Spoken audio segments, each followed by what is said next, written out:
नमस्कार, मैं शैलेंद्र गंगवार। आप देख रहे हैं AHN न्यूज। इस वक्त हम आए हुए हैं जनपद पीलीभीत। उसकी एक कॉलोनी लगती है गोयल कॉलोनी। यहाँ पर हमारे साथ बंगाली समाज के कुछ लोग हैं और इनकी जो समस्याएं हैं तो हम इनसे जानेंगे आपकी कौन कौन सी समस्याएं हैं। क्या नाम है भाई साहब आपका? जी, मैं वासुदेव कुंडू, प्रधान ग्राम पंचायत चंदी हजारा, विकास खंड पूरनपुर के। तो क्या समस्या रहेंगी? 2024 का इलेक्शन आने वाला है तो उसमें आपके कौन कौन से मुद्दे रहेंगे? जनपद में नहीं बल्कि समूचे उत्तर प्रदेश में बंगाली समाज एक समस्या की गर्भगृह में पले हुई है। पिछले 5 दशकों से हम लोग यहाँ के बसे हुए हैं या सरकार द्वारा बसाए गए हैं। हमारे सामने कई मूलभूत गंभीर समस्याएं हैं जिनका निराकरण आज तक नहीं हुआ है। मसलन जैसे मान लीजिए कि हम हिंदू है, सरकार अगर हमें हिंदू मान रहे हैं तो हमारे समाज में भी जातीय वर्गीकरण है। ब्राह्मण, क्षत्रिय, शूद्र जो होते हैं हिंदू वर्ण व्यवस्था के तहत, लेकिन उत्तर प्रदेश सरकार हमें किसी भी जाति में नहीं मान रहे हैं और ना ही हमारे को जाति परंपरा निर्गत होता है।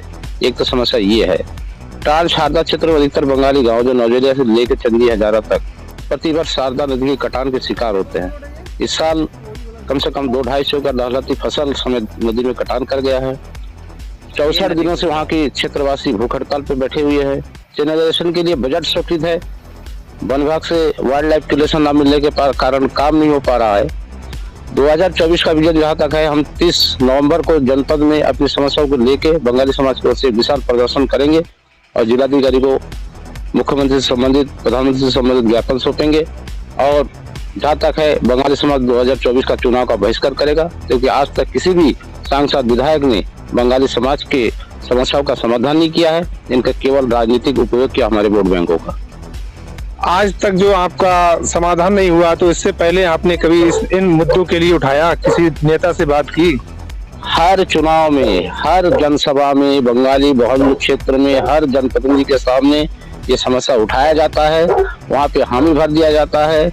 आपकी बार कहा जाता है डबल इंजन की सरकार बनेगी तो आपकी सारी समस्या को समाधान हो जाएगी, लेकिन स्थिति जस है। हमारी समस्या के प्रति कोई गंभीरता नहीं है, न किसी चुनाव घोषणा पत्र में हमारी समस्या का उल्लेख होता है। क्या नाम है भाई साहब आपका? मेरा नाम संजय विश्वास, एडवोकेट। मैं बार एसोसिएशन पूरनपुर का मैं महामंत्री हूँ और मैं पूर्व जिला पंचायत सदस्य हूँ। जनपद पीलीभीत में मैं पूर्व जिला पंचायत सदस्य रहा हूँ। ठीक है सर। भाई साहब, आप जिला पंचायत सदस्य रहे हैं तो यहाँ पर जो लोग हैं आपके साथ, इनकी समस्याएं आ रही हैं कि जाति प्रमाण पत्र को लेकर, तो आपने कभी इन मुद्दों के लिए उठाया है? मैंने तमाम पत्र जो है यूपी सरकार से लेकर तत्कालीन सरकार को मैंने तमाम पत्र मैंने लिखा है, मैंने ज्ञापन भी दिया है, जिसकी फोटोकॉपी व कागज मेरे पास आज भी उपलब्ध है। लेकिन जो भी सरकार आज तक बनती है खाली बंगाली समाज को जो है आश्वासन देने का काम करता है और बंगाली समाज जो है मूलभूत समस्याओं से जूझ रहे हैं। जी, जैसे जो जमीन हमें तत्कालीन सरकार ने देकर हम लोगों को बसाया गया, उस जमीन की आज तक मालिकाना अधिकार हमको नहीं दिया गया है, जबकि श्रेणी 1 का दर्जा मिल जाना चाहिए था। तो आज तक उसका मालिकाना अधिकार नहीं दिया गया है, जिसमें बंगाली समाज में बहुत ही रोष है। और दूसरी बात, जो पश्चिम बंगाल गवर्नमेंट व अन्य सरकार जो है, केंद्रीय सरकार जो है, बंगाली समाज को जो है दलित में मानते हैं और इसे अनुसूचित जाति की मान्यता भी दिया गया है। लेकिन यूपी गवर्नमेंट में, यूपी में कम से कम 18, 20, 22 जिलों में बंगाली समाज के लोग भारी तादाद में रहते हैं, लेकिन इन लोगों को आज तक जो है जाति मतलब अनुसूचित जाति का दर्जा नहीं दिया गया है।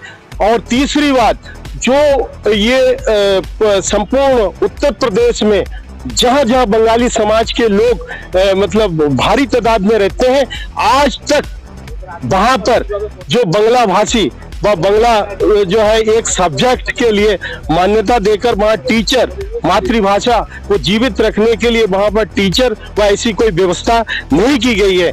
जबकि बंगाली समाज 99% जो है ये भारतीय जनता पार्टी को वोट देकर उत्तर प्रदेश से लेकर केंद्र में सरकार बनाने का काम करती है, लेकिन आज तक इन समाज की जो ये 3-4 जो समस्याएं हैं इसका आज तक निराकरण नहीं हुआ है, जिससे बंगाली समाज बहुत आहत भी है, बहुत दुखी भी है, बहुत पीड़ित भी है।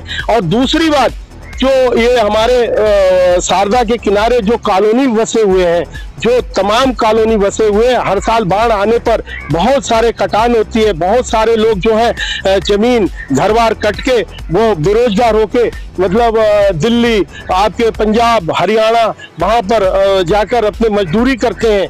और इस बार जो है चंदी हजारा में भारी कटान हुई है, या और वन विभाग के मतलब लापरवाही से एनओसी ना देने के कारण वहां भारी मतलब करोड़ों की वन संपदा कट गई है, जिसके दोषी वन विभाग है और वन विभाग के खिलाफ भी कार्रवाई होनी चाहिए। और जिसके खामियाजा जो है हमारे वो चंदी हजारा के लोग और राहुल नगर, खिरकिया, बरगदिया के लोग जो है मतलब वो भुगत रहे हैं। और एनओसी मिलने से उस क्षेत्र का बचाव हो जाता, और इस एनओसी ना मिलने के कारण आज 65-66 दिन से वहां के बड़े बूढ़े, महिलाएं, छोटे छोटे बच्चे जो है लगातार भूख हड़ताल पर बैठे हुए हैं, जो आज भी बैठे हैं। इस संबंध में ये जो है एनओसी दिलाने के लिए आपके जाति प्रमाण पत्र जारी किया जाए, आपका जो है ये राइट टू भूमिधरी का अधिकार दिया जाए, और जहां जहां बंगला भाषी के लोग रहते हैं वहां पर बंगला सब्जेक्ट चलाया जाए। इसके संबंध में हम लोगों ने पूरे जनपद पीलीभीत के सारे बंगाली समाज की करीब 22-23 प्रधान हैं और जो जिम्मेदार लोग हैं, इन लोगों ने बैठकर एक बैठक तय की है कि 30 नवंबर 2023 को हम लोग वहां पर भारी भरकम मतलब भीड़ करके एक शांतिपूर्ण प्रोटेस्ट करते हुए हम जिलाधिकारी को ज्ञापन देंगे। उसके बाद अगर हमारी मांग नहीं मानी जाती है तब हम लोग एक बैठक करके फिर आगे की रणनीति तय करेंगे। ठीक, क्या नाम है वैसे आपका? मेरा नाम सनातन वैद है, मैं चंदी हजारा पीलीभीत का रहने वाला हूँ। जो ये धरना प्रदर्शन चल रहा है तो ये किन मुद्दों को लेकर चल रहा है? हमारे चंदी हजारा में जो धरना प्रदर्शन चल रहा है ये आज 66वां दिन है, लगातार क्रमिक भूख हड़ताल चल रहा है। इसकी जो 3 मांगे हैं, मुख्य मांगे, जो 2019 में एक परियोजना आया था जिसमें शारदा के नदी को पुराने बहाव में खोलना था, जो वन विभाग द्वारा एनओसी रोकने के कारण वो आज तक वो परियोजना विलंब पड़ा है, अभी तक कोई कार्य नहीं है उसमें, उस कार्य को तत्काल कराया जाए। दूसरी जो हमारी सबसे बड़ी मांग है कि इस साल जो बाढ़ से लगभग 200 से 250 एकड़ कृषि भूमि, धान, गन्ना समेत नदी में समा चुकी है, उस फसल का मुआवजा और जमीन के बदले जमीन दिया जाए। और लगातार जो हमारे गांव में लगातार बाढ़ आती है, कम से कम 10 से 15 बार बाढ़ आती है और वहाँ पे हर जीवन तस्त व्यस्त हो जाता है, उस लगातार बाढ़ को समाधान के लिए, ताकि बाढ़ बार बार ना आए, उसकी एक स्थायी समाधान की व्यवस्था किया जाए। इस तरह से हम लोगों ने भूख हड़ताल 66 दिनों से रखा है इस मांग को लेकर। इसके अलावा भी हमारे जो बंगाली समाज की जो मूलभूत समस्या है, वास्तविकता तो यही है कि हम लोग किसान हैं, लेकिन सरकार द्वारा हमारी किसान की कोई अधिकार नहीं दिया जाता है। वास्तविकता तो यही है कि हमारे बच्चे पढ़ते हैं, छात्र हैं, लेकिन उसको छात्र का कोई अधिकार नहीं दिया जाता है। हम लोग इस धर्म में रहते हैं, इस समाज में रहते हैं, हम लोग हिंदू हैं, लेकिन हमारे हिंदू वर्ण व्यवस्था के आधार पर हमें किसी प्रकार के जाति प्रमाण पत्र नहीं दिया जाता है। ये जो सरकार की एक दोहरी नीति है, एक समाज के प्रति पूरी तरह से इनके रवैया जो दर्शाता है कि हमारे समाज को पूरी तरह से अनदेखी कर रही है। इसलिए हमारे समाज के लोग पूरे जनपद पीलीभीत में पूरी तरह से आक्रोशित है, और इसके लिए हमने ये दृढ़ निश्चय लिया है कि इस 30 नवंबर को पूरे पीलीभीत में एक विशाल रैली धरना का आयोजन किया गया है, जिसमें हमारे इस पूरे पीलीभीत डिस्ट्रिक्ट के लोग शामिल होंगे। और इसमें यह भी विचार किया गया है, इसका मंथन किया गया है कि अगर हमारे इन सभी मांगों का सरकार इस तरह से गंभीरता से ना ले तो हम पूरा इस 2024 का चुनाव बहिष्कार करेंगे। धन्यवाद। ये थे हमारे साथ बंगाली समाज के लोग, जिनकी तमाम मुद्दों पर उन्होंने बात की थी और बताया था कि हमारा जो जाति प्रमाण पत्र है वो सरकार नहीं बना रही है, यूपी गवर्नमेंट की तरफ से नहीं बनाया जा रहा है, और जो इनकी भूमि है, कृषि उपयोग भूमि है, वो शारदा नदी में बह चुकी है, उसके लिए ठोस कदम उठाया जाए। और इन लोगों ने इसी सारी समस्याओं को लेकर एक दिन निश्चित किया है 30 नवंबर, जिसके लिए बंगाली समाज के लोग पूर्ण रूप से धरना प्रदर्शन करेंगे। अगर इनके मांगों के लिए पूरा नहीं किया जाता है तो ये आने वाले 2024 के चुनाव का बहिष्कार करेंगे। धन्यवाद। वंचित किया जा रहा है, जैसे अगर ये सैनिटाइजेशन से काम अगर नहीं होगा तो हमारे बंगाली भाई नहीं, इसके अंतर्गत जो कुर्मिया भाई है, मुस्लिम भाई है, सरदार भाई है, सबका ही जमीन चला जाएगा। इसी तरीके से हमारे बंगालियों के साथ हम लोगों के जाति प्रमाण पत्र का इशू है। जाति प्रमाण पत्र ना बनने से हम लोगों को नौकरी में काफी परेशानी आता है। अगर जाति प्रमाण पत्र 80 का दर्जा हम लोगों को मिल जाए तो हम लोगों के हर साल बंगाली 50 भाई लोग जो नौकरी करेंगे, नौकरी के पद पे आएंगे। क्योंकि एससी का मामला ये है कि उसमें अगर आपके 10% या 10 नंबर कम ही रहते हैं, 20 नंबर कम ही रहते हैं, तो उसको नौकरी मिलता है। जिस तरीके से हमने अभी बीएससी करने के बाद बीबीए किया है, इससे पहले मैं पंचनगर में जॉब करता था, 18,000 वहाँ मेरा सैलरी था, तो लेखपाल का भर्ती निकला था, मैंने भर्ती दिया था, पेपर दिया था, तो उसमें मेरा 2 नंबर कम था। अगर हम एससी के होते हम उसी समय लेखपाल बन जाते। तो इसके बीच हम कौशल विकास का काम किए हैं, डिस्ट्रिक्ट कोऑर्डिनेटर थे।